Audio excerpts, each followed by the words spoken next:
Con nosotros un gran amigo de este programa de toda la vida, desde su inicio hasta hoy, don Miguel Seara Hatton, que en esta ocasión viene en su condición de ministro de Planificación, de Economía, Planificación y Desarrollo, un cargo sumamente importante que asume en medio de una crisis económica, sanitaria y social que está padeciendo la República Dominicana. Bienvenido, Miguel.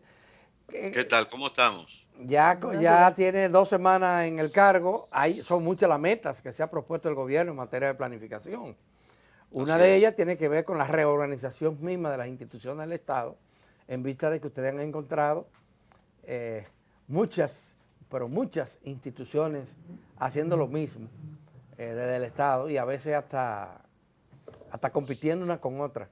¿Cómo va ese proceso, esa parte que tiene que ver con la reorganización del Estado y la supresión de algunas instituciones?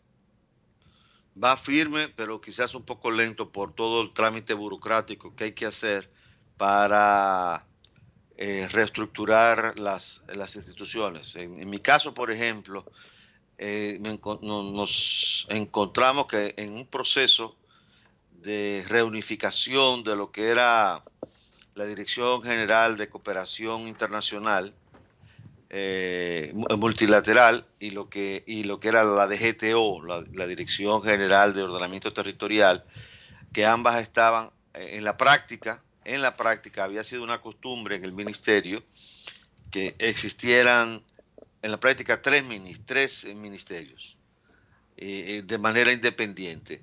Eso, gracias a la intervención que me precedió, eso se volvió a unificar todo, pero estamos en el proceso desde la contabilidad, el personal, la administración, todo se está unificando en un solo ministerio, en el Ministerio de Economía. Y eso implica un proceso que es lento, ¿no? Hay que evaluar los expedientes caso por caso para no cometer una injusticia, porque hay un personal que es redundante, eh, debido a que se repetía, digamos, en cada una de estas instituciones, la misma estructura que había en el ministerio, en la parte de lo que tiene que ver con la parte administrativa, la parte de prensa, la parte de seguridad, etcétera. Y eso es En para términos, hacerlo bien. en términos económicos y de objetivos, ¿cómo va a beneficiar al Estado este proceso? Mira, yo creo que uno de los grandes dificultades que tiene el Estado dominicano es la duplicidad. Eso reduce la eficiencia del Estado. Uno de nuestros compromisos es mejorar la calidad del gasto. No es gastar menos. Mejorar la calidad del gasto no es gastar menos, sino gastar mejor. Porque al mismo tiempo tenemos necesidades crecientes en el área de salud, en el tema de vivienda, ahorros en un lado para moverlo a otras áreas que son más prioritarias. Ya. Hay algunos problemas técnicos ahí, Roseli, que tal vez lo podamos corregir.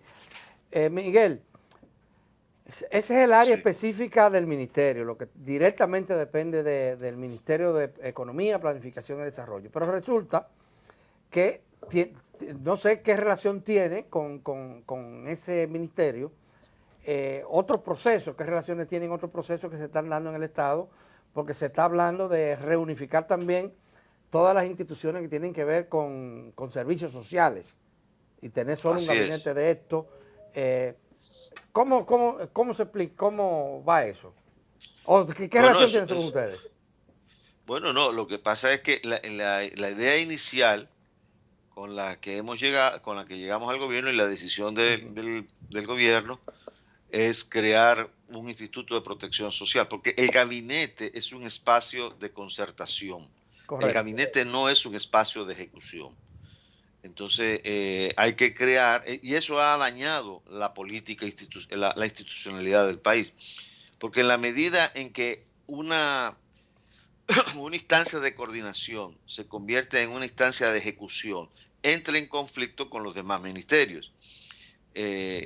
imagínese usted, o sea, quien convoca, quien organiza el debate, se queda con una parte de las ejecuciones.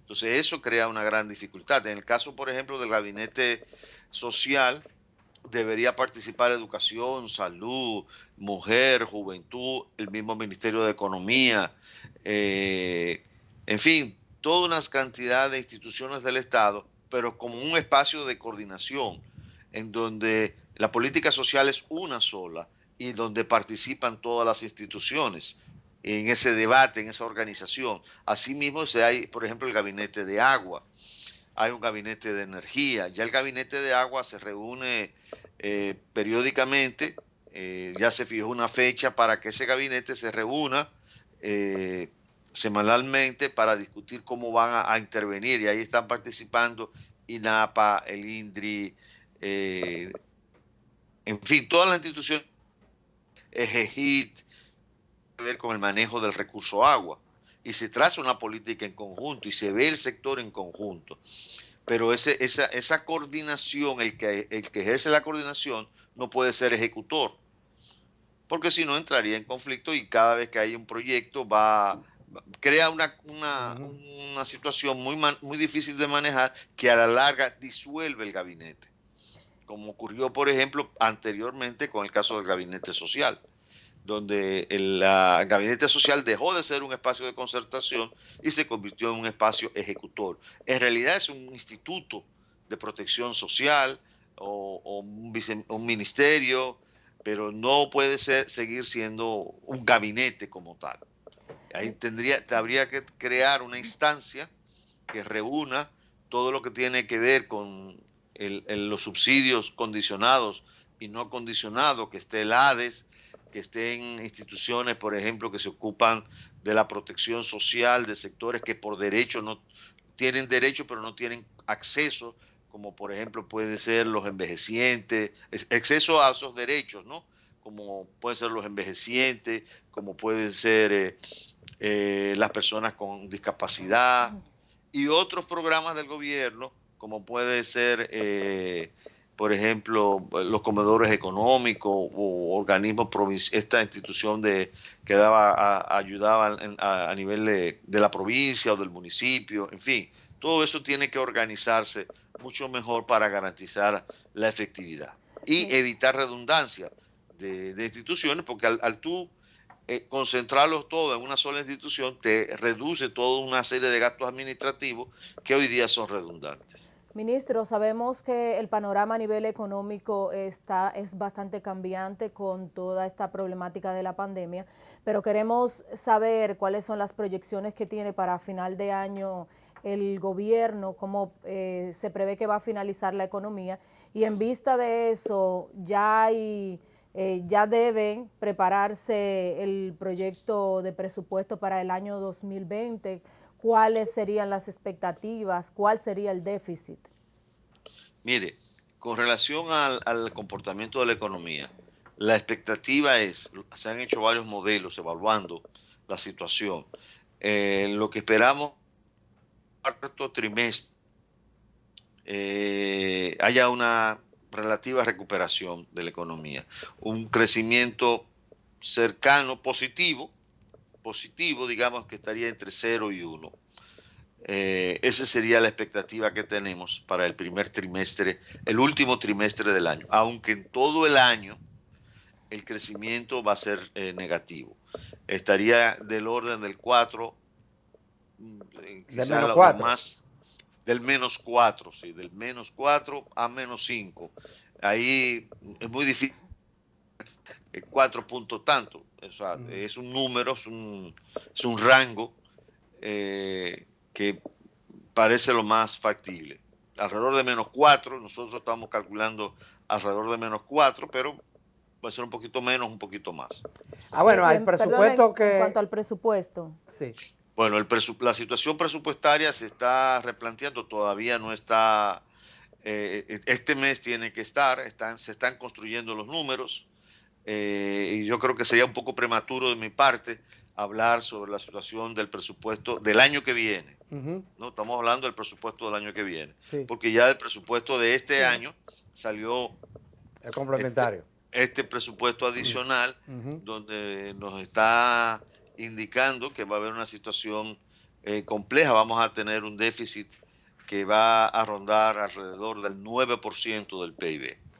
Bueno, y ha habido que aumentar el gasto para poder enfrentar, por ejemplo, la pandemia. La pandemia de julio a diciembre, los programas FASE, Quédate en Casa y Tápate, creo que se llama, implican alrededor de casi 90,000 millones de pesos. Mucho dinero. ¿Para cuándo estaría listo, ministro, el presupuesto, el proyecto de presupuesto? A fin de este mes. Hay un tema, tenemos un déficit incrementado, un déficit fiscal incrementado. Así es. Varios voceros del gobierno han hablado de la necesidad de buscar dinero fuera, prestado, para poder afrontar la gravísima situación que se encuentra el país. ¿Qué gestiones han hecho? Se había visto la posibilidad de un acuerdo con el Fondo Monetario Internacional, de recurrir a otros organismos multilaterales, y se han pensado también en bonos. ¿Cuál es la...? El Ministerio de Hacienda tiene la responsabilidad y se está pensando acudir a un mercado de bonos para poder enfrentar la situación, porque se puede obtener. Eso es lo más caro. Pensado. Eso es lo más rápido, pero lo más caro. Más rápido en este momento, pero no, o sea, hay posibilidades buenas para colocar esos bonos. Obviamente, mire, hay que buscar todo lo que sea posible para poder cerrar la brecha. Si se está acudiendo a los organismos internacionales, se está analizando la posibilidad del FMI, se está analizando todas las posibilidades. Y eso es normal, o sea, aquí hay que hacer por la necesidad de los recursos que tenemos para completar el año, hay que acudir a todos los mecanismos. Yo creo que sería un absurdo no recurrir. Imagínense ustedes que la gente empiece a morirse porque no tenemos las capacidades de salud adecuadas, o que nuestros niños y niñas no puedan asistir a las escuelas, ¿no? O sea, Miguel, el país no puede enfrentar una situación de salud. Esa situación. El gobierno no debe responder a esta situación dando respuesta. Mira, no va a haber escuela porque no nos vamos a endeudar, o se nos va a morir la gente porque no nos podemos endeudar. Esos son los dilemas que hay que resolver, que nunca ha sido un dilema para este gobierno.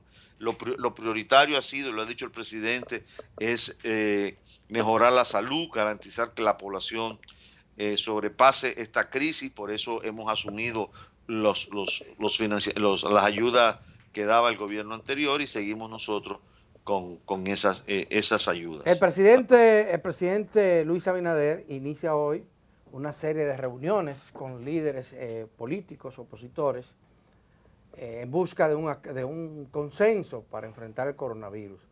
¿Lleva el presidente alguna propuesta específica? ¿Han pensado ustedes en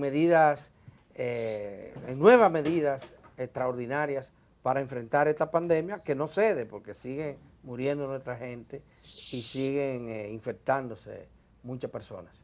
Pero ha ido bajando lentamente inclusive los niveles de ocupación de los hospitales ha ido bajando, pero ha ido bajando, y la cantidad de contagios diarios ha ido disminuyendo. Pero y cuando uno quita la cantidad de infectados menos las personas que se han recuperado y las personas que han fallecido, la curva está bajando.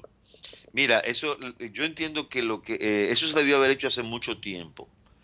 Esto no es un problema del gobierno de turno. Este es un tema de la sociedad dominicana, y el tiempo que a consultar del país, a todos los sectores sociales, para generar alrededor de este problema. Las propuestas específicas le toca al presidente decirlas, no a mí, pero indudablemente es necesario un compromiso de todo el país. Si hubiésemos hecho eso desde el principio, probablemente las medidas de emergencia no hubiesen sido tan prolongadas, porque hubiese sido un compromiso de toda la sociedad y de todas, digamos, lo que llamaba Balaguer las fuerzas vivas de la nación, en donde se entendiera lo que es la magnitud del problema, la falta de que en ausencia de una vacuna solamente es el aislamiento social, y probablemente hubiésemos estado muchísimo mejor ahora, porque el aislamiento pudo haber sido al principio mucho más intenso, y eso pudo haber reducido tanto el nivel de enfermedad como letalidad. Hay una información que sale hoy en los medios y es la baja en la factura petrolera de alrededor de un 47% entre enero y julio. ¿Cuáles son las implicaciones de esta reducción? Mire, eso es consecuencia de la situación depresiva. Esto está ocurriendo en el mundo entero. Es una mezcla entre que estamos consumiendo menos, porque como el menos combustible, uno sale menos, ya en la noche. De hecho, yo voy de mi casa a la oficina y de la oficina a mi casa y algún otro sitio que pueda ir, pero no se sale en los fines de semana. Hay un consumo, ha bajado el consumo como es natural, y la factura petrolera ha oscilado y se ha estabilizado alrededor del 40 y tantos dólares por barril. Se nos ha terminado el tiempo, Miguel, pero quisiera su opinión con relación a un tema no sé si se oye un perro que está... Sí, eso es parte de... Eso es propio de la virtualidad. Claro, es el perro de esta casa. Bien, Miguel, se ha creado una polémica con relación a la designación de un director de INAPA que no reúne las condiciones que establece la ley. Y la ley está en proceso de modificación, pero mientras tanto ¿no debería el presidente Luis Abinader recoger ese proyecto o pedir que se pare ese proyecto y esperar tiempo para nombrar a una persona que, dicho sea de paso, fue uno de los mejores, un joven que cuenta con mucho respaldo en la sociedad dominicana? Nadie cuestiona su idoneidad y su capacidad. Pero bueno, la ley es la ley. ¿Qué piensa? Mira, ya el presidente, el gobierno lo ha explicado, se está apostando a la capacidad gerencial que tiene Wellington Arnott. Es una persona, un joven muy capaz, profesional. Yo mismo lo he visto. Yo le decía, yo tuvimos una reunión, creo que fue el martes, discutiendo el tema de agua, y le decía, bueno, pero ya tú has aprendido de una manera extraordinaria, porque dio una serie de detalles de la situación de los acueductos y de las acciones que va a cometer, que realmente me sorprendió el nivel de manejo que él tenía sobre el tema. Es una decisión del gobierno, que entiende que el señor Wellington no tiene todas las condiciones y necesita más una persona que pueda gestionar el sector, y entiende que él tiene las condiciones en este momento, y por eso lo designó. Bueno, muchísimas gracias, Miguel. Se nos acabó el tiempo. Pero este programa sigue siendo de Miguel Seara Hatton, entre otros tantos accionistas que tiene. Muchísimas gracias, de verdad que tenga buen día, ministro.